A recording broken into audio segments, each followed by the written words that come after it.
আপনার রায় অনুষ্ঠানে আমি মৌপি আপনাদের সবাইকে স্বাগত জানাই। আপনার রায় অনুষ্ঠানে আজ এক ভয়াবহ ষড়যন্ত্রের পর্দা ফাঁস করব আমরা।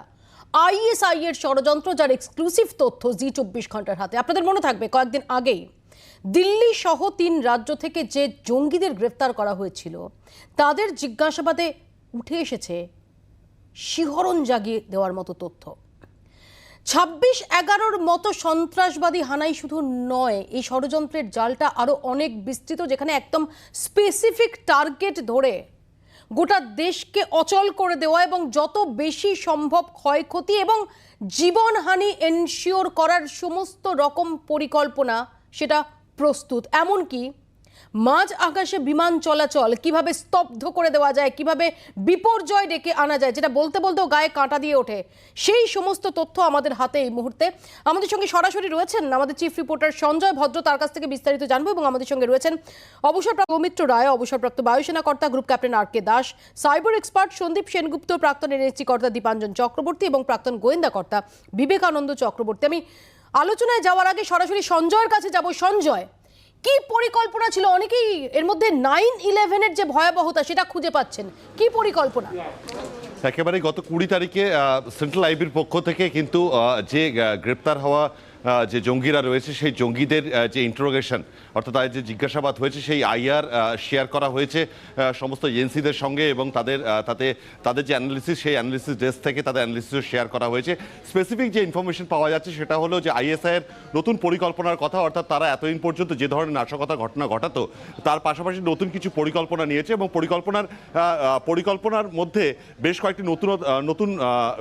কয়েকটি পরিকল্পনা রয়েছে। যেমন মাঝাকার এয়ারপোর্টের ফাংশনিং সম্পূর্ণরূপে স্তব্ধ করে দিয়ে মাঝ আকাশে ফ্লাইট অপারেশন ডিসরাপ্ট করার পরিকল্পনা, পাওয়ার গ্রিডকে একেবারে বড় বড় পাওয়ার গ্রিডকে ইনফেক্ট করে পুরোপুরি দীর্ঘক্ষণ ধরে একটা বিস্তীর্ণ এলাকা জুড়ে ব্ল্যাকআউট করার পরিকল্পনা। এবং সেই পরিকল্পনার নেপথ্যে সবচেয়ে বড় কথা হলো পরিকল্পনা শুধু নয়, এই পরিকল্পনার পাশাপাশি আইএসআই ইন্ডিজিনিয়াসলি তারা যেটা করেছে, একটি সফটওয়্যার ডেভেলপ করেছে, যে সফটওয়্যারে মাধ্যমে তারা তারা এই সিস্টেমটাকে ইনফেক্ট করতে চায়। এবং তার জন্য তাদের যে পরিকল্পনা রয়েছে যে তারা লোকাল অ্যাসোসিয়েট, তারা যেগুলো ভারতবর্ষের বিভিন্ন জায়গায় এই সাবভার্সিভ অ্যাক্টিভিটি ক্যারি আউট করার জন্য লোকাল অ্যাসোসিয়েট তারা যে নিযুক্ত করছে, তাদের কাছে পেন ড্রাইভ এই সফটওয়্যার আপডেট করে একেবারে পরিকল্পিতভাবে তাদের কাছে পৌঁছে দেবে। এবং তারা বিভিন্ন রকম এই ধরনের এটিসিতে যারা এটিসির অ্যাক্সেস রয়েছে, যাদের এয়ার ট্রাফিক কন্ট্রোলে যাদের অ্যাক্সেস রয়েছে, যাদের পাওয়ার গ্রিডে যাদের অ্যাক্সেস রয়েছে, যাদের বড় বড় ড্যাম অপারেশন যেখানে হয় সেখানে কন্ট্রোল রয়েছে, বড় বড় ব্রিজগুলো, সেন্সিটিভ এবং ক্রুশিয়াল ব্রিজ সেগুলোর অপারেশনাল পার্টে যাদের অ্যাক্সেস রয়েছে, তাদের মধ্যে লোক নিযুক্ত করে তাদের মাধ্যমে সেই সফটওয়্যার সেই পেন ড্রাইভের মাধ্যমে তাদের কাছে পৌঁছে দেওয়া এবং সেই জায়গায় কোনো জায়গাতে কম্প্রোমাইজ করে দেওয়া পুরো সিস্টেমটা। তার ফলে পুরো সিস্টেম প্যারালাইসিস হয়ে গেলে কিন্তু এই পুরো সিস্টেমটা ভেঙে পড়বে। ভয়ঙ্কর তথ্য সঞ্জয়, তুমি যে তথ্য দিচ্ছ এই জঙ্গিদের জেরা করে, যে তথ্য বেরিয়ে এসেছে সেটা ভয়াবহ। 26/11 তো বটেই, 9/11-এর যে ভয়াবহতা সেটার কথা মনে করিয়ে দেয়। ভাবা যায় যে এয়ার ট্রাফিক কন্ট্রোল সেটা কম্প্রোমাইজড হয়ে যাচ্ছে, অর্থাৎ মাঝ আকাশে যত বিমান রয়েছে তাতে যত সংখ্যক যাত্রী রয়েছেন সবার জীবন বিপদের মুখে। আমি এখানে প্রথমে চলে যাব গ্রুপ ক্যাপ্টেন আর কে দাসের কাছে। এয়ার ট্রাফিক কন্ট্রোল যদি কম্প্রোমাইজড হয় তার ভয়াবহতা কতটা হতে পারে, গ্রুপ ক্যাপ্টেন দাস?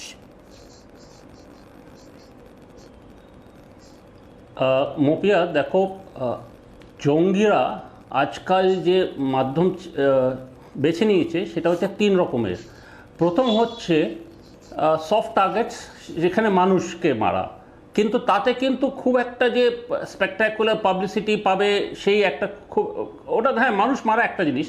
সেকেন্ড হচ্ছে হার্ড টার্গেটস হচ্ছে আগেনস্ট ড্যামস, ব্রিজেস, এই ধরনের। অ্যান্ড থার্ড হচ্ছে সাইবার টার্গেটসের মধ্যে চলে আসে use of artificial intelligence and robotic technology. তো এর মাধ্যমে এয়ার ট্রাফিক কন্ট্রোল, আমাদের এটিএস রুটস রয়েছে, একটা এয়ারবেস থেকে আরেকটা এয়ারবেস, একটা কলকাতা থেকে দিল্লি কিংবা কলকাতা থেকে মুম্বাই, ভেরিয়াস যে জায়গা রয়েছে যেখানে আমাদের এয়ারপোর্টস রয়েছে, এক জায়গা থেকে আরেক জায়গায় যে প্লেন যে চলাফেরা করে, ওখানে একটা ডেজিগনেটেড এয়ার ট্রাফিক রুটস রয়েছে। সেই এটিএস রুটসগুলোকে সেখানে through cyber security use of artificial intelligence এরা এটাকে ডিসরাপ্ট করার একটা তো গ্রুপ ক্যাপ্টেন দাস, আমি শুধু এটা বোঝার চেষ্টা করছি, আমরা লেম্যান হিসেবে আমাদের মনের মধ্যে যে প্রশ্নটা গ্রুপ ক্যাপ্টেন দাস, যে আমরা আমাদের পরিজনরা, আমাদের পরিচিতরা, তারা ক্রমাগত যাতায়াত করেন বিমানে, যদি এয়ার ট্রাফিক কন্ট্রোলের হ্রাস নিয়ে নেওয়া যায়, যদি এয়ার ট্রাফিক কন্ট্রোল তাতে সাইবার অ্যাটাক ঘটানো যায়, তাহলে মাঝ আকাশে যত বিমান রয়েছে কতটা তার ভয়াবহতা সেটা কতটা হতে পারে, কি ঘটতে পারে তখন?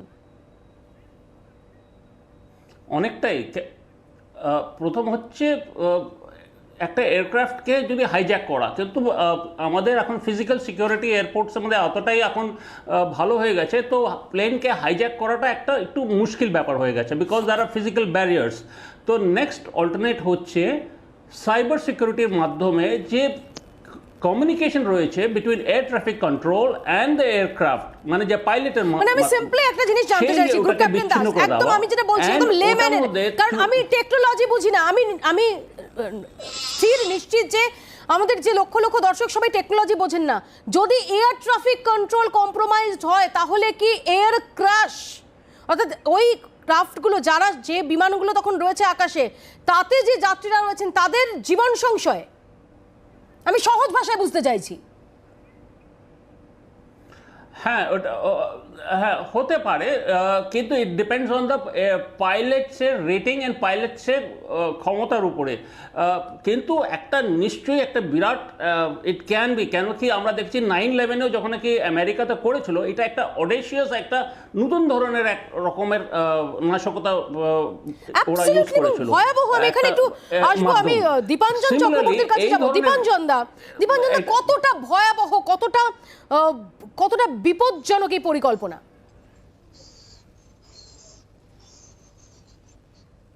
প্রথমে আমি অভিনন্দন জানাতে চাই জি এবং সঞ্জয় ভদ্রকে যে এরকম একটা খবর ব্রেক করার জন্য। এটা আতঙ্কের কতটা সেটা আমি বোঝানোর চেষ্টা করছি। দেখো 26 নভেম্বর 26/11 যেটা ছিল, 26/11 কিন্তু বা 9/11 এই দুটো কিন্তু বিশেষ একটি বিল্ডিং, 9/11 ওয়ার্ল্ড ট্রেড সেন্টার, 26/11 তাজ হোটেল, বোম্বাইয়ের দু একটা, এবং সারা পৃথিবী সেগুলো বসে দেখেছে। কিন্তু এই সাইবার অ্যাটাক যদি হয়, সেই অ্যাটাক কিন্তু তোমার আমার বাড়িতে ঢুকে যাচ্ছে। একটা মানুষ তার সারা জীবনের সম্পদ, তার সারা জীবনের পরিশ্রমের সঞ্চয় কিন্তু 1 মিনিটে বেরিয়ে যেতে পারে। যদি এরম ভাবে এটিসি কে ওরা হ্যাক করতে পারে, খুব সহজ হবে না, তাহলে কিন্তু ভাবা যেতে পারে। আমার মনে আছে বেশ 20-25 বছর আগে দিল্লির কাছে চরকি দাদরিতে আফগান এয়ারলাইন্স এবং আরেকটা কাতার এয়ারলাইন্স এর মধ্যে দুটো মুখোমুখি সংঘর্ষ হয়েছিল, এবং গ্রামের লোকরা দেখেছিল যে আকাশ থেকে মানুষ নিচে ছিটকে ছিটকে পড়ছে, একজনও মানুষ বাঁচেনি, 300-400 লোক মারা গেছিল। এটা কিন্তু কয়েক মিনিটের জন্য সারা পৃথিবীকে একটা ভয়াবহ বিশৃঙ্খলা এনে দেয়। এবং এটা শুধু একটাই দিক নয় যে এয়ার ট্রাফিক, আমি যতটুকু জানি যে গত 1 বছরে ভারতবর্ষে এই 2021-এ প্রায় 7.5 লক্ষর মতো ঘটনা ঘটেছে সাইবার অ্যাটাকে। শুধু ভারতবর্ষে 15,000-এর ওপরে ওয়েবসাইট হ্যাক করা হয়েছে। এবং যতটুকু জানি যে ব্ল্যাক ল্যাব বলে আমেরিকার একটা টেলিকমিউনিকেশন জায়ান্ট, তাদের যে রিসার্চ ডেভেলপমেন্ট উইং, তারা জানিয়েছে, থ্রেট অ্যানালাইসিস উইং, যে ভারত এই সাইবার অ্যাটাকের একটা পরবর্তী মেন টার্গেট ফ্রম আইএসআই এবং ISIS, particularly the power grid থেকে শুরু করে হেলথ সেক্টর, আরোগ্য সেতুতে হ্যাক করার চেষ্টা হয়েছে, বিএসএনএল এ হ্যাক করার চেষ্টা হয়েছে, এবং আনফরচুনেটলি আমরা খাবারের ডেলিভারি থেকে শুরু করে এমন কোনো জিনিস নেই যেটা আমরা আজকাল অ্যাপ বেসে করি না। সবকিছু বাড়িতে চিনি কত আসছে সেটাও আমি গ্রোফার্স থেকে অ্যাপের থ্রু দিয়ে করছি। এই যে আমাদের নির্ভরতা সারা পৃথিবীর মানুষে, এটা কিন্তু যে কোনো মুহূর্তে ধ্বংস করে দিতে পারে। আপনি সারা জীবন 25 বছর চাকরি করেছেন, পরিশ্রম করেছেন, আপনার সঞ্চয় 1 সেকেন্ডে আইএসআইএস বা আইএসআই এর কোন লোকের ষড়যন্ত্রে এটা 1 সেকেন্ডে আপনি দেখছেন, আপনি নিঃস্ব হয়ে যাচ্ছেন। এই আতঙ্কটা কিন্তু আমার মনে হয় আরো অনেক বেশি বড় আতঙ্ক 26/11 বা 9/11-এর, কারণ আপনি এখানে দুশমনকে দেখতে পাচ্ছেন না। ওখানে আপনি জানেন 26/11-তে 10 জন টেরোরিস্ট আছে, আজ না হয় কাল আমাদের এনএসজি বা লোক মারবে, এখানে আপনার শত্রু নেই। ঠিক শত্রু তো এখানে বোঝা আমি একটু যাচ্ছে, আসবো identify করা সন্দীপের যাচ্ছে। কাছে এটা আমার মনে হয় কারণ অনেক সন্দীপ very বড়, বিভিন্ন অনেক সময় বড় নানান ব্যাপার। আলোচনায় তোমরা এই কথাটা বারবার বলেছো যে সাইবার ওয়ারফেয়ার এটা এই মুহূর্তে গোটা বিশ্ব জুড়ে সবচেয়ে চিন্তার বিষয়। সেখানে দাঁড়িয়ে যখন আইএসআই এর এরকম একটা পরিকল্পনার পর্দা ফাঁস হলো, জি24 ঘন্টার হাতে সেই এক্সক্লুসিভ তথ্য, এটা কতটা ভয়াবহ হতে পারে? দেখো মৌপিয়া, আমরা লাস্ট 7 বছর ধরে সাইবার ওয়ারফেয়ার নিয়ে অনেক কথা বলছি, কিন্তু আমরা যে ডিজিটাল ইন্ডিয়া সারাদিন বলে থাকি, আমরা খুব দ্রুত গতিতে এই ডিজিটালের রাস্তায় হাঁটছি, কিন্তু সিকিউরিটি কিন্তু অত দ্রুত গতিতে হাঁটছে না। আজকে যে পাওয়ার গ্রিড বা আজকে হেলথ কেয়ার, এই যে সমস্ত অ্যাটাকগুলো, ইনফ্যাক্ট লাস্ট মার্চে পাওয়ার গ্রিডে অ্যাটাক হয়েছিল মুম্বাইতে, এবং সেখানে অনেকক্ষণ ডিসরাপশন ছিল। আমার মনে হয় এই সাইবার ওয়ারফেয়ারটা এখন কিন্তু একটা প্রিপারেশন স্টেজের মধ্যে দিয়ে যাচ্ছে। মানে অ্যাকচুয়াল সাইবার ওয়ারফেয়ারটা কিন্তু শুরু হয়নি। মানে আমরা শুধু দেখছি যে কোথায় কোথায় ভালনারেবিলিটি, কোথায় কোথায় আমার একটা ব্যাকডোর তৈরি করে রাখা যায়। কালকে যখন সুইচটা অন করবে, একসঙ্গে কিন্তু সমস্ত মুখ থুবড়ে পড়বে, এবং তখন কিন্তু দেখা যাবে তাসের ঘরের মতো একটার পর একটা ভেঙে পড়ছে। আজকে যদি আমরা কতটা রেডি অ্যাজ আ কান্ট্রি যদি বলা হয়, আমি বলবো আমরা কিন্তু 10-এ 2 পাবো। কেননা ইকুইপমেন্টগুলো আমাদের দেশে তৈরি নয়, আমরা জানি কোন দেশের তৈরি সমস্ত ইকুইপমেন্ট। আজকে আমরা যে সমস্ত অপারেটিং সিস্টেম এখনও জানি পুরনো অপারেটিং সিস্টেম ইউজ হচ্ছে, লোকের মধ্যে কিন্তু একটা সেই মানে চলছে চলুক এরকম একটা চিন্তাভাবনা করে এগোচ্ছে। কালকে এই সমস্তগুলো কিন্তু যদি সাইবার অ্যাটাক আজকেই শুরু হয়, আমি বলবো ম্যাক্সিমাম কোম্পানি কিন্তু মানে যেগুলো পিএসইউ স্পেসিফিক্যালি সেগুলো কিন্তু ভেঙে যাবে। কিন্তু অ্যাটাকটা হচ্ছে না। কেন হচ্ছে না? যারা করছে সেটা স্টেট স্পন্সার্স টেরোরিজম হোক, বা বিদেশি কোনো রাষ্ট্র হোক, বা কোনো দেশের মধ্যে কোনো টেরোরিস্ট সংস্থা হোক, এরা কিন্তু জাস্ট তৈরি করছে, মানে ওয়ার্ম আপ করছে, জেনে রাখছে যে কোথায় কোথায় গণ্ডগোল, সেখানে একটা গণ্ডগোল ব্যাকডোর একটা চাবি দিয়ে রাখছে। অ্যাটাক যখন শুরু হবে তখন কিন্তু আমাদের অনেক লেট হয়ে যাবে। সুতরাং এটা ভয়ঙ্কর। এবং জায়গা। যেমনটা সঞ্জয় আমাদের বলল, সঞ্জয় ভদ্র আমাদের চিফ রিপোর্টার, যে এক্সক্লুসিভ তথ্য আমাদের সামনে তুলে ধরলাম, আমরা বিশদে যদি একটু দেখার চেষ্টা করি যে শুধুমাত্র 26-11 ধাঁচে একাধিক শহরে হামলা নয়, গোটা দেশকে অচল করে দেওয়ার পরিকল্পনা। সেই পরিকল্পনা রূপায়ণের ব্লুপ্রিন্ট তৈরি করছে পাক গোয়েন্দা সংস্থা। বিমানবন্দর অচল করতে আইএসআই এর হাতে বিশেষ সফটওয়্যার, জি24 ঘন্টার হাতে আইএসআই এর সিক্রেট প্ল্যানিং এর খুঁটিনাটি।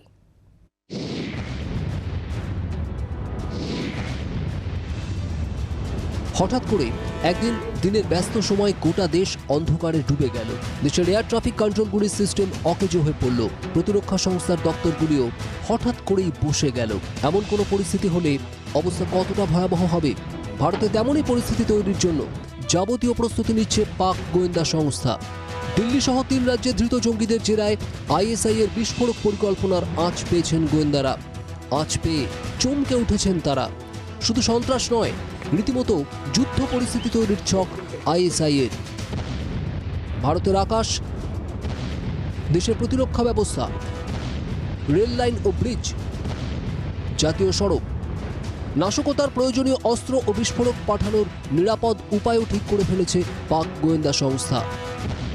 ড্রোনের মাধ্যমে অস্ত্র ও বিস্ফোরক, সীমান্ত এলাকায় বিস্ফোরক পৌঁছানোর ছক। শুধু জনবহুল স্থানে হামলা বা পরিকাঠামো ধ্বংস নয়, আইএসআই এর পরিকল্পনা আরও ব্যাপক। এয়ার ট্রাফিক কন্ট্রোল এটিসি অচল করতে সফটওয়্যার, কর্মীদের হাতে করে এটিসিতে ভাইরাস ঢোকানোর ব্যবস্থা। ভাইরাস অ্যাক্টিভেট হলে বিমান পরিবহন ব্যবস্থা ভেঙে পড়বে। জঙ্গিদের একটি দল যখন ভারতের আকাশে আঘাত হানবে, তখন আরও কয়েকটি দল ব্যস্ত থাকবে অন্য কাজে। টার্গেট 1, রেল, ব্রিজ ও জাতীয় সড়কে নাশকতা। টার্গেট 2, বিদ্যুৎ কেন্দ্রগুলিতে জঙ্গি ও সিস্টেমে ভাইরাস ঢুকিয়ে নাশকতা। টার্গেট 3, পোশাক তৈরির কারখানা, পণ্য গুদাম ও চিকিৎসা সরঞ্জাম কেন্দ্রে হামলা। চলতি মাসের 13 ও 14 সেপ্টেম্বর দেশ জুড়ে অভিযান চালিয়ে 6 জঙ্গিকে গ্রেপ্তার করে দিল্লি ও উত্তরপ্রদেশ পুলিশ। এদের মধ্যে 2 জন পাকিস্তানে প্রশিক্ষণপ্রাপ্ত। প্রকাশ্যে আসে দেশ জুড়ে নাশকতার ছক। প্রাথমিকভাবে জানা গিয়েছিল 26-11 ধাঁচে দেশ জুড়ে হামলার ছক। পাকিস্তানে বাছাই করা জঙ্গিদের প্রশিক্ষণ হয়, রেল ও ব্রিজ ওড়ানোর প্রশিক্ষণ দেওয়া হয়। জঙ্গিদের মধ্যে 15 থেকে 16 জন বাংলাভাষী। গত 7-8 দিনে জেরার পর পুরো ছবিটাই বদলে গিয়েছে। নিরাপত্তা সংস্থাগুলির কাছে স্পষ্ট এসব নেহাতি প্রাথমিক স্তরের পরিকল্পনা। মূল পরিকল্পনা অনেক ব্যাপক। জঙ্গিদের জেরায় আরও একটি বিষয় স্পষ্ট, স্থানীয় স্তরে নিয়োগ করে কাজ চালাচ্ছে ISI। লস্কর, হিজবুলের মতো সংগঠনের নেটওয়ার্ক ব্যবহার করা হচ্ছে। গোয়েন্দাদের নজর এড়াতেই এই কৌশল। কয়েক মাস আগে জম্মু ও কাশ্মীরে পরপর রহস্যজনক ড্রোনের আনাগোনা সেনা ও নিরাপত্তা এজেন্সির সামনে নতুন চ্যালেঞ্জ হয়ে হাজির হয়। এবার জঙ্গিদের জেরা করে ড্রোনে অস্ত্র ও বিস্ফোরক পাঠানোর বিষয়টি সামনে এলো। দুটি ঘটনার মধ্যে যোগসূত্র আছে কিনা তাও খতিয়ে দেখছেন গোয়েন্দারা। ব্যুরো রিপোর্ট, জি24 ঘন্টা। আমি এখানে বিবেকানন্দ বাবুর কাছে জানতে চাইবো যে পরিকল্পনাটা, অর্থাৎ সীমানাপার সন্ত্রাস, কিন্তু সেটা শুধুমাত্র জঙ্গি, অর্থাৎ জঙ্গিদের একটা লঞ্চ প্যাড থাকবে, জঙ্গিরা সীমান্ত ক্রস করে ঢুকবে, আমাদের সীমান্তরক্ষী বাহিনী ইন্টারসেপ্ট করার চেষ্টা করবে, এই সমস্ত নয়। ড্রোনের আনাগোনা, সন্দেহজনক ড্রোনের আনাগোনা আমরা দেখেছি। আমরা অতি সম্প্রতি ড্রোনকে কিভাবে ব্যবহার করা হয়েছে সেটাও দেখেছি। ড্রোন মারফত অস্ত্র, বিস্ফোরক সেগুলো সীমান্তের এপারে পৌঁছে দেওয়া, এবং তারপর লোকাল ক্রিমিনাল নেটওয়ার্ক তারা গিয়ে সেটা কার্যত তারা একটা পোর্টারের কাজ করবে, তারা যথাস্থানে সেটা পৌঁছে দেবে। এটা যে আমাদের যে গোয়েন্দা এজেন্সিগুলো রয়েছে, যে ইন্টেলিজেন্স এজেন্সিস রয়েছে, তাদের পক্ষেও এটা ধরা সেটা কতটা শক্ত, কতটা কঠিন? না দেখুন, এখন যে পরিস্থিতি দাঁড়িয়েছে তাতে মানে ড্রোনের এইভাবে অস্ত্র সরবরাহ করা, সীমান্তে এসে অস্ত্র ড্রপ করা, এটা তো খুব বেশি মানে পুরনো ঘটনা নয়, এটা নতুন। এবং আমরা যেটা এখন জানতে পারছি যে এই যারা এই তথ্য হাতে আসার পর আমরা দুয়ে চার করতে পারছি, রাইট। এবং এই মুহূর্তে আমরা এটাও জানতে পারছি যে যারা আমাদের এখানে গ্রেপ্তার হয়েছে তারা, তাদের কাছে যে ধরনের আর্মস অ্যামুনিশন উদ্ধার হয়েছে সেগুলো অমৃতসরে কিছুদিন আগে ড্রোনের সাহায্যে যেগুলো ফেলা হয়েছিল তার সঙ্গে কিছুটা মিল রয়েছে। তবে এইটা দেখুন, আজকে আমরা গোয়েন্দা দপ্তরের তৎপরতা বলুন এবং ভারত সরকারের, রাজ্য সরকারের মানে পাঞ্জাব সরকার যেমন অমৃতসরের ঘটনায় তাদের লোকাল যে করসপন্ডেন্ট রয়েছে, মানে সিকিউরিটি এজেন্সি রয়েছে, তাদেরও এর মধ্যে দক্ষতা আছে, তারাও এর মধ্যে ইনভলভ রয়েছেন। এবং আমরা ভারত সরকারের তরফ থেকে নিশ্চয়ই চেষ্টা চলছে যে এই যে ড্রোনে করে আমাদের এখানে পাঠানো, যেটা নাকি এতদিন মানে বাই রোড জম্মু কাশ্মীর, পাঞ্জাব, রাজস্থান, গুজরাট এইসব জায়গা দিয়ে আমি এটাই যেটা জানতে চাইছি যে কনভেনশনাল যে পদ্ধতিটা সেটা থেকে বেরিয়ে যখন ড্রোনের মাধ্যমে অস্ত্র এবং বিস্ফোরক পাঠানো হচ্ছে, এবং আমি আবারও বলছি যে লোকাল ক্রিমিনাল নেটওয়ার্ক, এমন না যে কোনো স্লিপার সেল, মানে একদম আনকনভেনশনাল পথে লোকাল ক্রিমিনাল নেটওয়ার্ককে কাজে লাগিয়ে সেগুলোকে এক জায়গা থেকে অন্য জায়গায় পৌঁছে দেওয়া, এটা তো যে ইন্টেলিজেন্স এজেন্সি তাদের কাছেও আরো একটা নতুন চ্যালেঞ্জ। হ্যাঁ দেখুন, এই ইন্টেলিজেন্স এজেন্সি তৎপরতা আছে বলেই তো আজকে মনে করুন এগুলোকে ধরা যাচ্ছে।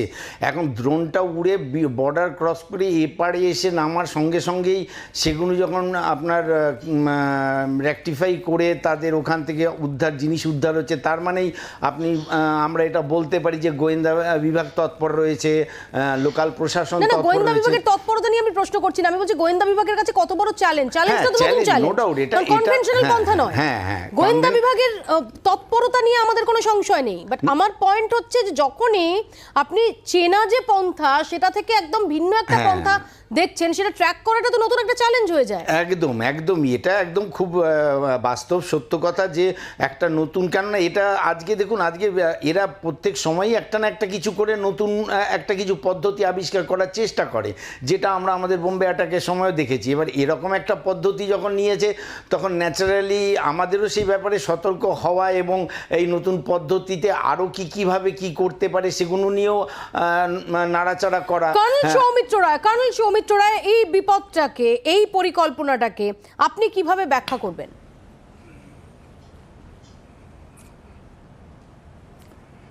প্রথম কথা, আমি কনগ্রাচুলেট করছি ইন্টেলিজেন্স এজেন্সি যারা এই প্ল্যানটা আনার্ট করলো, আর তার সঙ্গে 24 ঘন্টাকে এই স্টোরিটাকে ব্রেক করার জন্যে। এবারে ব্যাপারটা বুঝতে হবে যে সন্ত্রাসবাদ বা terrorism is a concept of warfare. আমরা যেরকম যুদ্ধের কনসেপ্ট অফ ওয়ারফেয়ারকে সিচুয়েশন থেকে চেঞ্জ করি, পাকিস্তান কিন্তু এই terrorism is a part of their state policy. তারা একের পর এক ডিফারেন্ট টেকনিক তারা চেঞ্জ করবে, ইউজ করবে। তার কারণ টেররিজমের সাফল্যের মেইন ওয়েপন হচ্ছে সারপ্রাইজ। এই যে ব্যাপারটা যেটা তোমরা ব্রেক করলে, এটা একটা ভয়ঙ্কর ব্যাপার। প্রথম কথা আমি এটিসির ব্যাপারটা একটু বলি।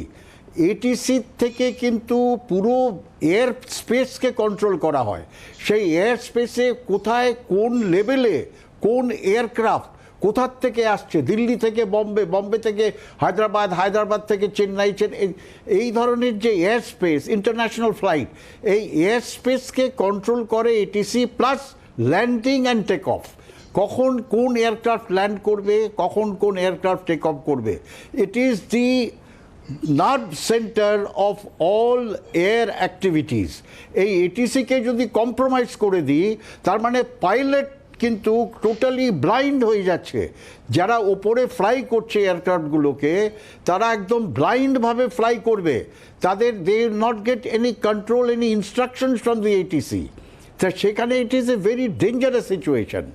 আরেকটা কথা আমি বলি, ইলেকট্রনিক ওয়ারফেয়ার আমরা অ্যাসেস করি যে যদি যুদ্ধ হয়, কনভেনশনাল যুদ্ধ, সেখানে কিন্তু অ্যাটমিক যুদ্ধ হবে না, নিউক্লিয়ার যুদ্ধ হবে না, it will be electronic warfare.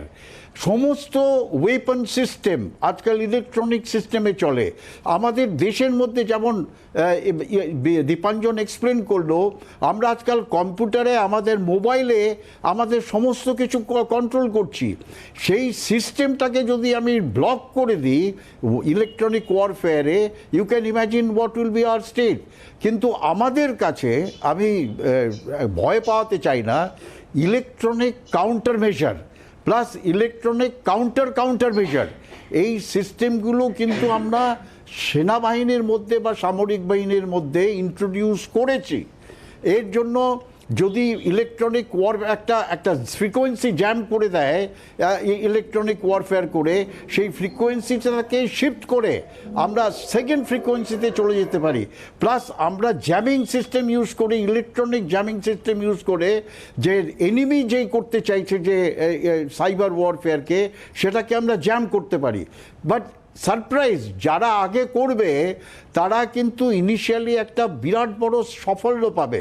এখন আমি 9/11-এর সঙ্গে কম্পেয়ার করছি। 9/11-এর কি কনসেপ্ট ছিল? প্রথমে trade centre, twin tower, world trade সেন্টারকে হিট করে আমেরিকার ইকোনমিকে হিট করবে। তারপর তার সঙ্গে সঙ্গে পেন্টাগনে হিট করে আমেরিকার মিলিটারি সিস্টেমকে প্যারালাইজ করবে। তারপর ওয়াশিংটন ডিসিতে হিট করে একই সঙ্গে ম্যাক্সিমাম সিভিলিয়ান ক্যাজুয়ালিটি করবে। তার মানে একসঙ্গে তাদের অবজেক্টিভ। সিমিলারলি 26/11-এ কী ছিল? 26/11-এ তারা ছত্রপতি শিবাজি টার্মিনাসে হিট করলো, Bombay itself as a target. তুমি তো কভার করেছো সেখানে লাইভ, যেটা ভারতবর্ষের ইকোনমিক ক্যাপিটাল, সেখানে হিট করে ভারতবর্ষের ইকোনমিকে প্যারালাইজ করার চেষ্টা করলো ওই 10 জন টেররিস্ট। সিমিলারলি এখন যে পাকিস্তান চাইছে, তারা চাইছে ওয়ান্স ফর অল এরকম একটা টেররিস্ট অ্যাক্টিভিটিস করবে যেখানে ম্যান টু ম্যান কন্ট্যাক্ট হবে না। ইলেকট্রনিক ওয়ারফেয়ারে you don't have to do contact with human being. একই সঙ্গে ভারতের ইকোনমি তাকে পঙ্গু করে দেওয়া, যতটা সংখ্যায় বেশি জীবনহানি এবং যে প্রাইডের জায়গাগুলো, যে সিকিউরিটির জায়গাগুলো, সেই সমস্ত জায়গা, একদিকে সিকিউরিটির জায়গা, অন্যদিকে যে প্রাইডের জায়গাগুলো, সেগুলোকেও একই সঙ্গে টার্গেট করা। আমি বিস্তারিত এর প্রসঙ্গে ফিরবো, আমি আবারও সঞ্জয়ের কাছেও যাবো। প্রাইভেট জায়গাগুলো হিট করবে। আমি আসবো, দীপাঞ্জন দা আসবো, প্লিজ একটা ছোট্ট বিরতি আমাকে তার আগে নিতেই হচ্ছে। বিরতির পর ফিরছি, দেখতে থাকুন আপনার রায়।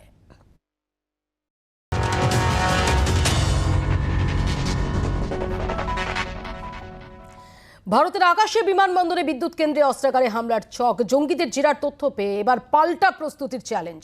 অগ্নিকাণ্ডের ঘটনা ঘটলেও পাক মদতে জঙ্গি হামলা ধরে নিয়ে তদন্ত এগোবে। প্রস্তুতি নিয়ে গাইডলাইন রাজ্য পুলিশের গোয়েন্দা শাখার।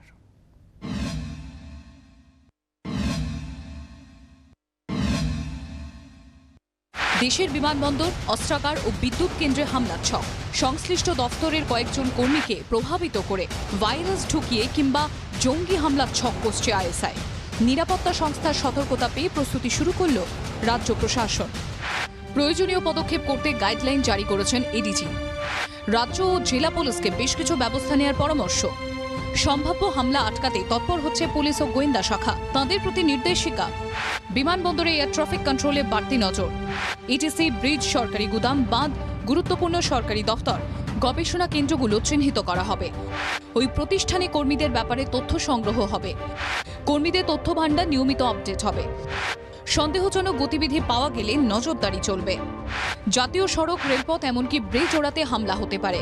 গুরুত্বপূর্ণ সরকারি প্রতিষ্ঠানের পাশাপাশি পোশাক নির্মাণের মতো বাণিজ্য প্রতিষ্ঠানেও হামলার সম্ভাবনা। এমন সম্ভাবনা রুখতেও বাড়তি সতর্কতার নির্দেশ। হামলা হতে পারে এমন এলাকা ও প্রতিষ্ঠান চিহ্নিত করতে হবে। ওই প্রতিষ্ঠানে কর্মীদের ব্যাপারে নিয়মিত তথ্য সংগ্রহ। রেল ও ব্রিজের মতো জায়গায় নজরদারি চলবে। জনবহুল জায়গার নিরাপত্তা নিয়ে নিয়মিত রিপোর্ট দিতে হবে। জেলায় তৈরি থাকবে বিশেষ প্রশিক্ষিত বাহিনীর ইউনিট। অগ্নিকাণ্ডের ঘটনা ঘটিয়েও নাশকতার কৌশল নিতে পারে জঙ্গিরা, তাই যে কোনো অগ্নিকাণ্ডের ঘটনাকে পাক মদতে নাশকতা ধরে তদন্ত হবে। এডিজি আইবি জারি করার নির্দেশিকাতেই স্পষ্ট, প্রস্তুতিতে কোনো খামতি রাখতে চাইছে না গোয়েন্দা শাখা। কেন্দ্রীয় নিরাপত্তা এজেন্সির সুপারিশ মেনেই যাবতীয় প্রস্তুতি নিচ্ছে রাজ্য পুলিশ প্রশাসন। সঞ্জয় ভদ্র রিপোর্ট, জি 24 ঘন্টা। অত্যন্ত ইন্টারেস্টিং, অর্থাৎ অগ্নিকাণ্ডের যে কোনো ঘটনার ক্ষেত্রে সেটাকে সাধারণ অগ্নিকাণ্ডের ঘটনা বলে উড়িয়ে দেওয়া নয়, বা সেই মতো গুরুত্ব দিয়ে তদন্ত নয়। পাক মদতে জঙ্গি হামলার কোনো প্রয়াস সেখানে রয়েছে কিনা সেটা ফাইন্ড আউট করার লক্ষ্য নিয়ে একদম প্রথম থেকেই তদন্ত শুরু হবে। অত্যন্ত ইন্টারেস্টিং। আমি এই পয়েন্টে আসবো সঞ্জয়ের কাছে, তার আগে দীপাঞ্জন দা কিছু বলতে চাইছিলেন বিরতির আগে। দীপাঞ্জন দা প্লিজ।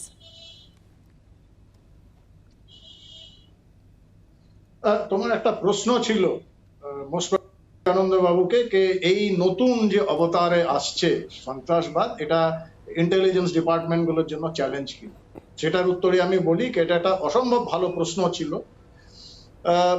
মাস 6 আগে ভারতীয় সেনার জেনারেল নভরানে নাগপুর ইউনিভার্সিটিতে একটা সেমিনারে বলেছিলেন যে আমরা বারবার যে ন্যাশনাল সিকিউরিটির কথা বলি, 99% ভারতবাসী সাধারণ মানুষ তারা ন্যাশনাল সিকিউরিটি বলতে বোঝায় military security, but it's a part.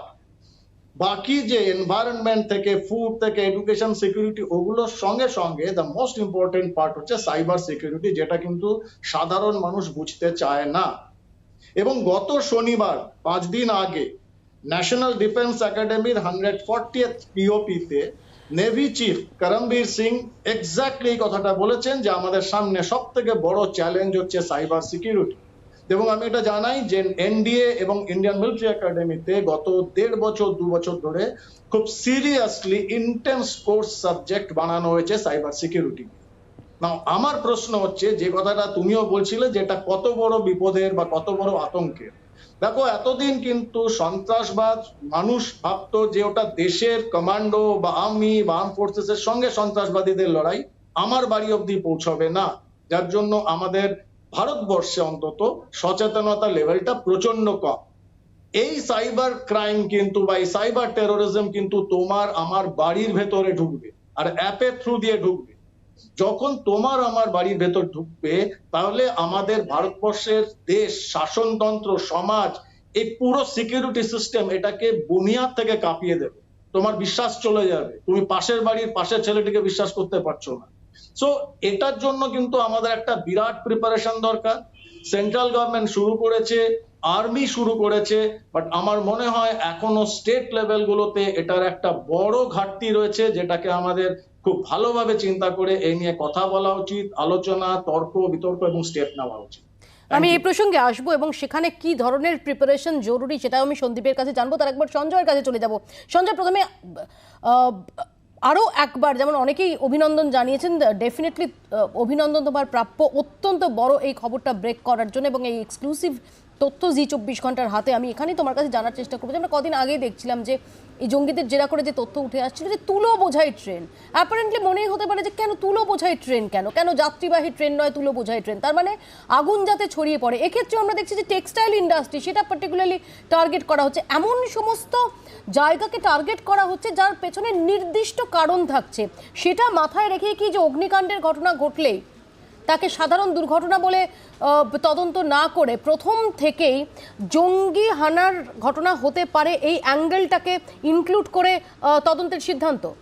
একেবারেই গতকাল রাত্রিবেলায় স্টেট আইবির এডিজি পদমর্যাদার অফিসার নীরজ সিং শীর্ষকর্তা তিনি যে অ্যাডভাইজারি জারি করেছেন সমস্ত পুলিশ কমিশনার এবং ডিস্ট্রিক্ট পুলিশ সুপারিনটেন্ডেন্ট, তাতে পরিষ্কার করে বলা হয়েছে যে আর্সানের কোনো ঘটনা ঘটলে, অর্থাৎ কোনো অগ্নিকাণ্ডের ঘটনা ঘটলে তার ইনভেস্টিগেশন বা সেখানে যদি ঘটনাটি রিভিজিট করা হয় তাহলে পাক স্পন্সর্ড সাবোতাজ পলিসির অ্যাঙ্গেল থেকেই শুরু করার জন্য বলা হয়েছে।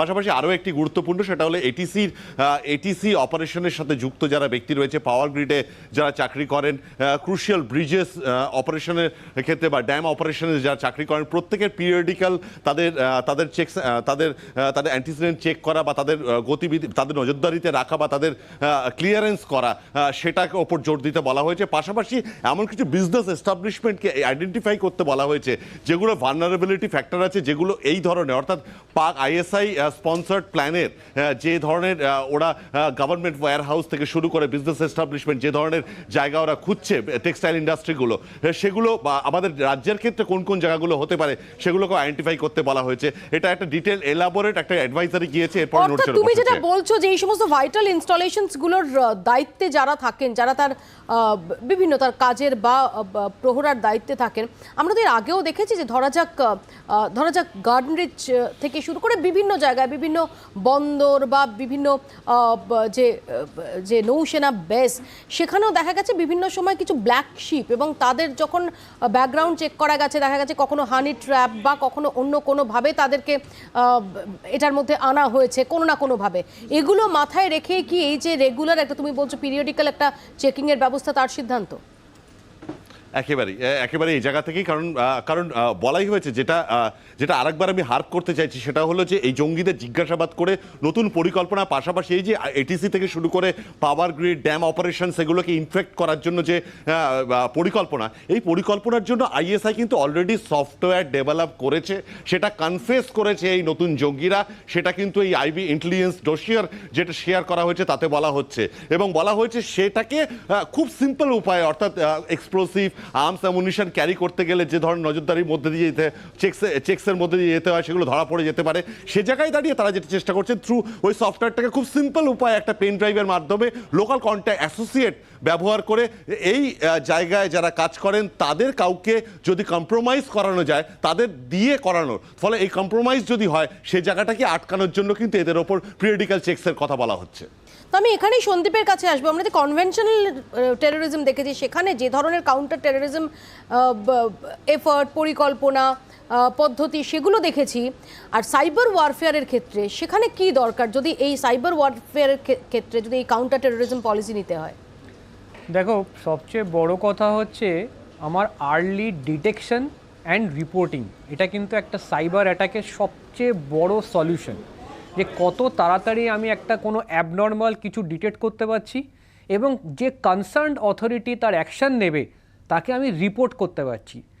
এটা হলো স্টেপ 1।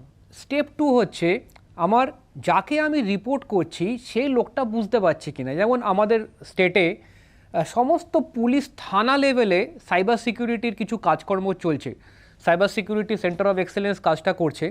তার মানে আমি যদি একটা খুব লোয়ার লেভেল অফিসারের সঙ্গে কথা বলি, সে হয়তো জানে না কিছু, তাকে যে একটা কেস স্টাডি তার কাছে এলে সেটা সাইবার না নন সাইবার বা কী ধরনের প্রবলেম, সেটা যে বুঝে একটা কাউকে এসকেলেট করবে বা কোনো একটা অ্যাকশান নেবে, এই জায়গাটা হচ্ছে সেকেন্ড পার্ট। আর থার্ড পার্ট হচ্ছে সাইবার হাইজিন। আজকে আমরা সবাই কারোর সঙ্গে কথা বললে সোশ্যাল ডিস্টেন্স মেনটেন করি, হাতে স্যানিটাইজার লাগাই, একইভাবে কিন্তু এই হাইজিনটা সাইবার হাইজিনও আছে। আমরা এত ক্যাজুয়াল, যেমন আমি একটা এক্সাম্পল দিচ্ছি, আমাদের এখনও সিসিটিভিতে আমরা বছরের পর বছর পাসওয়ার্ড লাগাই না, মানে সিসিটিভির যে অ্যাডমিন প্যানেল, সে পাসওয়ার্ডটা কিন্তু চেঞ্জ হয় না দিনের পর দিন। এই যে সাইবার হাইজিন, এই হাইজিনটাকে যদি মানুষ বুঝতে পারে, যে এতদিন 2 বছর বাদে আমরা বুঝতে পেরেছি যে হাতে স্যানিটাইজারটা লাগাতে হবে, সেই জায়গাটায় যদি সাইবার হাইজিনটা আমরা ছড়িয়ে দিতে পারি, যেটা আমরা স্কুলে করেছি, এই ধরনের কাজগুলো কিন্তু খুব জরুরি। আর একটা খুব ডেঞ্জারাস আছে, যেটা খুব আগামী দিনে খুব মানে বাজে জায়গায় যাবে, সেটা হচ্ছে ফেক নিউজ। কারণ আজকে যখন টেরোরিস্টরা কিন্তু কি করবে, ওরা দুটো কাজ করে। এক, ওরা একটা বিশৃঙ্খলা তৈরি করার চেষ্টা করে, আর যদি অ্যাকচুয়াল কোথাও অ্যাটাকটা হয় সেইখান থেকে ডিস্ট্র্যাক্ট করে একটা অন্য কোনো জায়গায় নজরটা ঘুরিয়ে দেওয়ার চেষ্টা করে। এবার একটা ফেক নিউজ যদি তৈরি করে একটা অ্যাপের মাধ্যমে বা সোশ্যাল মিডিয়ার মাধ্যমে ছড়িয়ে দেয়, এইটা কিন্তু মানুষের দৃষ্টি চলে যাবে একদিকে, কিন্তু গণ্ডগোলটা হয়তো আস্তে আস্তে বাড়ছে অন্যদিকে। এই জিনিসগুলো যদি স্কুল, কলেজ, পিএসইউ, গভর্নমেন্ট সমস্ত জায়গায়, যেটা আস্তে আস্তে হচ্ছে বিভিন্ন জায়গাতে, এইগুলোকে যদি ছড়ানো যায় যে এই প্রবলেম, এই সলিউশন, কারণ প্রবলেম শুরু হলে কিন্তু মাথা আর কাজ করবে না। আর ফাইনালি আমি বলবো যে আমাদের যত ক্রিটিক্যাল ইনফ্রাস্ট্রাকচার আছে সেইগুলো মনিটর করার জন্য কিন্তু একটি সংস্থা আছে। এই ক্রিটিক্যাল ইনফ্রাস্ট্রাকচার অডিট এবং মনিটরিং কিন্তু খুব রিসেন্টলি শুরু হয়েছে এবং কড়া হাতে এই যেখানে যেখানে গ্যাপগুলো আছে সেইগুলোকে ফিল আপ করার চেষ্টা চলছে। আমি এখানে গ্রুপ ক্যাপ্টেন আর কে দাসের কাছে আসবো। যেহেতু এয়ার ট্রাফিক কন্ট্রোল, তার কবজা নেওয়া এবং সেটা কতটা বিপজ্জনক হতে পারে, কতটা ভয়াবহ হতে পারে তার একটা আন্দাজ আমরা পেলাম। সেক্ষেত্রে কি করা যেতে পারে, কি ধরনের প্রস্তুতি থাকা দরকার group captain Das?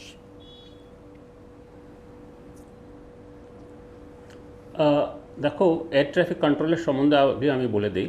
Air traffic control যে প্রত্যেকটা শহরে যেখানে যেখানে এয়ারপোর্ট থাকে সেখানে অ্যারাউন্ড 80 to 120 কিলোমিটার্সের রেডার কভার থাকে। সেই রেডারের ভিতরে যখন নাকি কোনো প্লেন টেক অফ করে যায় আপ টু 120 কিলোমিটার্স অবধি, সেই এয়ার ট্রাফিক কন্ট্রোল সেই প্লেনটাকে নিয়ন্ত্রণ করে। সিমিলারলি যখন নাকি অন্য জায়গার থেকে একটা এয়ারপোর্টে যখন আসে ল্যান্ডিং করার জন্য, তো 120 কিলোমিটার্স কি 80 কিলোমিটার ডিপেন্ডিং অন দ্য রেডারের কতটা পাওয়ারফুল রেডার, সেই সিকোয়েন্সিংয়ে এবং ভার্টিক্যাল এবং lateral distancing between two aircraft, সেই সব কিছু পাইলটকে গাইড করে। নাও আমাদের দেশে কিন্তু এই প্রশিক্ষণ অল পাইলটস পায়। And even air traffic control, কি কোনো সময় যদি এয়ার ট্রাফিক কন্ট্রোল ফেল হয়ে যায়, কি জ্যাম হয়ে যায়, what are the next steps, emergency procedures, তো সব পাইলটরা জানে কি how to proceed. Similarly air traffic কন্ট্রোলরাও জানে কি in case of air traffic control হতেও পারে কোনো একটা যান্ত্রিক গোলযোগের জন্য কাজ করছে না, তো what are the standby arrangements আর কীভাবে ওটাকে নেক্সট ফ্রিকোয়েন্সিতে ডাইভার্ট করা। সিমিলারলি কোনো যদি এয়ার ট্রাফিক কন্ট্রোল কোনো সময় কোনো প্রবলেমও যদি হয়ে যেতে পারে, তখন যারা ডাইভার্সনারি এয়ারফিল্ডস, যেমন কলকাতার ডাইভার্সনারি এয়ারফিল্ডস বাগডোগরা রয়েছে, খড়গপুর রয়েছে, দুর্গাপুর রয়েছে, ভুবনেশ্বর রয়েছে, সো যারা ডাইভার্সনারি এয়ারফিল্ডস, সব পাইলটদের এটা কিন্তু part of syllabus of training, তো এইটা একটা রয়েছে। কিন্তু মোস্ট ইম্পর্টেন্ট যেটা আমি এখানে আনতে চাই, যেটা কোনো এয়ারক্রাফট ল্যান্ড করতে আসছে, তখন pilot is Solly dependent on যে রানওয়ে লাইটিংয়ের উপরে এবং যে ভেরিয়াস ন্যাভিগেশন এইডসের উপরে। একদম যখন লাস্ট ফাইনালসে থাকে, ক্লোজ ফাইনালসে যদি এই এয়ার ট্রাফিক কন্ট্রোলের লাইটসগুলো যদি চলে যায়, মানে রানওয়ে লাইটস যদি একদম ওগুলোকে ট্রিপ করে দেওয়া হয় কিংবা হ্যাক করে দেওয়া হয়, দেন দ্য পাইলট বিকামস অ্যাবসলিউটলি, মানে it becomes a blind landing. তখন একটা খুব বড় অ্যাক্সিডেন্ট হতে পারে। সো দ্যাট ইজ ওয়ের যেখানে এই জঙ্গিরা চেষ্টা করবে কি ট্রিপ করার জন্যে এবং হ্যাক করে এই একটা বড় দুর্ঘটনা করার জন্য। Otherwise in day time there are various procedures, their পাইলটসরা ওয়েল ট্রেন, ওরা যদি ট্রেন না হয় তাহলে কিন্তু they are not fit to fly. Similarly আমাদের যে এয়ার ট্রাফিক কন্ট্রোল যারা কন্ট্রোলার্সরা রয়েছে, they know how to proceed. এই যে ভাইটাল ইনস্টলেশনসগুলো একদম নির্দিষ্টভাবে যে প্রতিরক্ষা সিস্টেম তাকে প্যারালাইজ করার চেষ্টা, এটিসিকে প্যারালাইজ করার চেষ্টা, অর্থাৎ উদ্দেশ্য বিভিন্ন ড্যাম, ব্রিজ এবং যে ইন্ডাস্ট্রি, টেক্সটাইল ইন্ডাস্ট্রির মতো বিভিন্ন ইন্ডাস্ট্রি, সেখানটাকে নির্দিষ্টভাবে বেছে নিয়ে নাশকতার ছক। সেখানে আপনার কি মনে হয়? আমি আবারও বলছি যে গোয়েন্দা বিভাগের তৎপরতা নিয়ে কোনো সংশয় নেই, কিন্তু যেভাবে জঙ্গিরা বারবার তারা যেরকমভাবে মিউটেট করছে সেই অনুযায়ী তো প্রিপারেশন নেওয়া দরকার। তো কী ধরনের প্রিপারেশন দরকার? প্রিপারেশন দেখুন, একটু আগে সন্দীপবাবু যে কথাটা বললেন যে আমাদের টেকনোলজি যত ইমপ্রুভ হচ্ছে, আমরা টেকনোলজির সঙ্গে যতটা নিজেদেরকে অ্যাকোমোডেট করে নিচ্ছি, সেই মতন দুষ্কৃতীরাও এবং নাশকতার জন্য বিভিন্ন রকম টেকনোলজি ইউজ করছে। এবার টেকনোলজির সঙ্গে আমাদের যে গোয়েন্দা তৎপরতা, এ দুটো এখন সিমালটেনিয়াসলি একসঙ্গেই চলছে এবং এখানে সরকারের অনেক রকম পদক্ষেপ রয়েছে যেগুলো আগামী দিনে তারা কি ধরনের অ্যাটাক করবে, যেগুলো আজকে এদের সঙ্গে জেরা করে এদের কাছ থেকে যে ধরনের নাশকতার ব্যাপারে জানা যাচ্ছে এবং সেগুলো নিয়ে সরকারও নিশ্চয়ই চিন্তাভাবনা করবে এবং সিকিউরিটি এজেন্সিগুলো সেই মতন আগে অ্যালার্ট হবে যেগুলোকে কিভাবে ওভারকাম করা যায়। তবে দেখুন আজকে ভাইটাল ইনস্টলেশন যেগুলো এখন আপাতত রয়েছে, তবে সরকারের যা নির্দেশিকা পূর্বে জারি ছিল সেই মতন আপনার সমস্ত ইনস্টলেশনে যারা রিক্রুটমেন্ট হয়, যাদের মানে সে বড় সায়েন্টিস্ট থেকে শুরু করে অন্য জায়গাতেও যারা রিক্রুটমেন্ট হয় তাদের সমস্ত বায়োডাটা লোকাল পুলিশ বলুন, কেন্দ্রীয় গোয়েন্দা দপ্তর বলুন, তারা কালেক্ট করে রাখে। এবার তার মধ্যে যদি কোনো রকমভাবে তারা কাউকে এন্ট্রি করানোর চেষ্টা করে, এবং করতেই পারে, সেটা অস্বাভাবিক কিছু নয়, এবং পয়সার লোভে অনেকেই এরকম কাজ করার জন্য হাত বাড়িয়ে দেয় এবং চেষ্টা করে, কিন্তু সেগুলোকে হয়তো ধরা খুব একটা অসুবিধা হবে বলে আমার মনে হয় না। কর্নেল সৌমিত্রর কাছে এখানে আসবো। কর্নেল রায়, যদি আমরা দেখি যে সীমান্ত পার সন্ত্রাসের ক্ষেত্রে আমরা দেখলাম যে এক হচ্ছে আমাদের সীমান্ত রক্ষী বাহিনী রয়েছেন, তারা বিভিন্ন সময়ে এগুলোকে কাউন্টার করেন, এগুলোকে বিভিন্ন অনুপ্রবেশের চেষ্টা সেগুলো তারা রুখে দেন। ইন্টারনাল সিকিউরিটির ক্ষেত্রে আমরা এই যাবৎকালে কি দেখে আসছিলাম যে জঙ্গিরা তারা কেউ কোনোভাবে ঢুকে পড়ছে, কোনো একটা জনবহুল জায়গায় গিয়ে তারা ব্লাস্ট করছে বা একাধিক জঙ্গি তারা ব্লাস্ট করছে, তার বেশ কিছু ইতিহাস আমরা দেখেছি, ভয়াবহ ইতিহাস দেখেছি। কিন্তু এই মুহূর্তে দাঁড়িয়ে অর্থাৎ কোথা দিয়ে কিভাবে একদম সাইবারকে হাতিয়ার করে, সাইবার ওয়ারফেয়ার তাকে হাতিয়ার করে কিভাবে এই নাশকতার জাল বিস্তৃত হবে, কিভাবে এই আক্রমণ নেমে আসবে, সেটার আন্দাজ, সেটাকে ফ্যাদম করাটা খুব ডিফিকাল্ট হয়ে যাচ্ছে।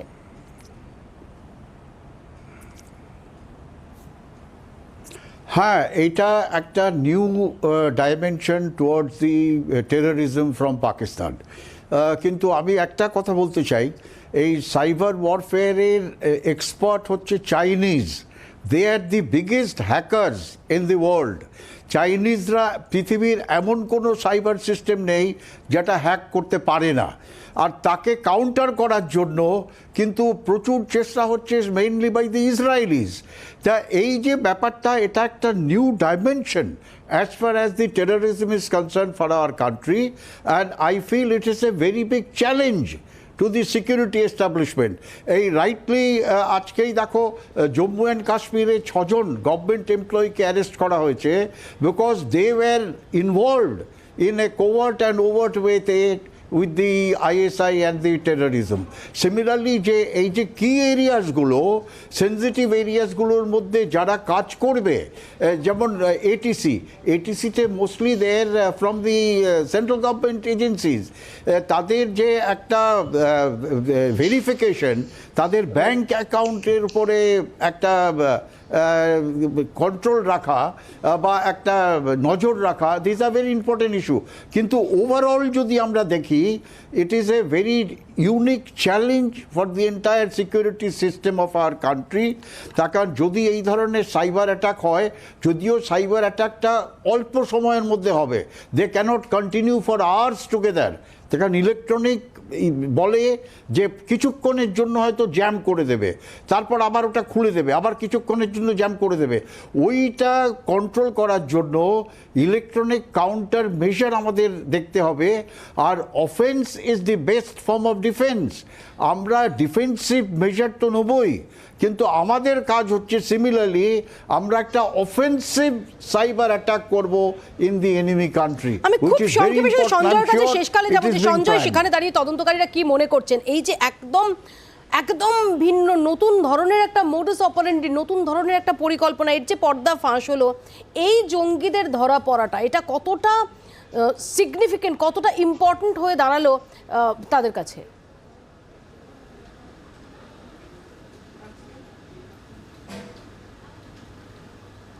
সঞ্জয়, শুনতে পাচ্ছ? হ্যাঁ সঞ্জয়, তোমার কাছে যেটা জানতে চাইছিলাম যে এরকম একটা ভয়ঙ্কর চক্রান্তের পর্দা ফাঁস এবং সম্পূর্ণ অন্য মোডাস অপারেন্ডির যে পর্দা ফাঁস হলো, এই জঙ্গিদের ধরা পড়াটা, তাদের জিজ্ঞাসাবাদের ভিত্তিতে এই তথ্য বেরিয়ে আসাটা, তদন্তকারীরা তারা কি মনে করছেন সেটা সেটা কতটা সিগনিফিকেন্ট, কতটা ইম্পর্টেন্ট? ভীষণ রকম তারা গুরুত্বপূর্ণ বলে মনে করছেন, কারণ তারা কিন্তু আইএসআই বা বিভিন্ন ফরেন এলিমেন্টসগুলো তারা ভারতবর্ষে এসপিওনেজ অ্যাক্টিভিটি যেগুলো করে তার উপর ট্র্যাক করা বা তারা সাবভার্সিভ অ্যাক্টিভিটি করার জন্য যেগুলো প্ল্যান করে সেগুলোর উপর ট্র্যাক রাখার আমাদের বিভিন্ন এজেন্সিগুলো চেষ্টা করে। এখন এই ধরনের এলিমেন্ট যারা খুব রিসেন্টলি পাকিস্তানে গিয়ে ট্রেনিং পেয়েছেন বা তাদের সাথে ইন্টারাক্ট করেছেন, তাদের পাকিস্তানি হ্যান্ডলারদের সাথে ইন্টারাক্ট করেছেন, তাদের মুখ থেকে একেবারে যে পেয়েছে, তাদের কাছ থেকে যে তথ্য পেয়েছে এবং ক্রস ভেরিফিকেশন যে তথ্যগুলো উঠে এসছে, এর ফলে একটা নতুন ডাইমেনশন, একটা যে শিফট ইন দেয়ার প্ল্যানস, সেই প্ল্যানের স্পেসিফিকেশন কিছু পাওয়া গিয়েছে। ফলে সেই অনুযায়ী কিন্তু এই একটা মানে কাউন্টার মেজার্সগুলো তৈরি করা যেতে পারে।